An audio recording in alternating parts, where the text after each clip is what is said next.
What do you say you save us both a lot of time and headache and just tell me where your boyfriend is? He's at work. Foot Locker on Steinway Street.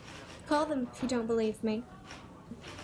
You're trying to tell me that Derek Malbot, cop killer and escaped con, is selling Air Jordans at a Foot Locker in Astoria right now? I didn't say that. Oh, I see.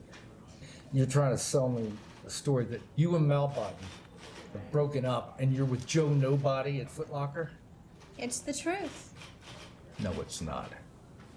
Because if you did, you'd be at the bottom of a dumpster in the back of a Chinatown alley, not my cozy box. All right, so maybe I didn't break up with him. And yeah, I know he busted out of jail, but I haven't seen him. And he hasn't contacted you? Nope. And you haven't been in contact with him at all? Not at all. I can get a warrant for that phone there. And as soon as I dump it, I find out that you and Malbottom have been in communication. That's when I collar you for aiding and abetting. You don't need a warrant. You can have it.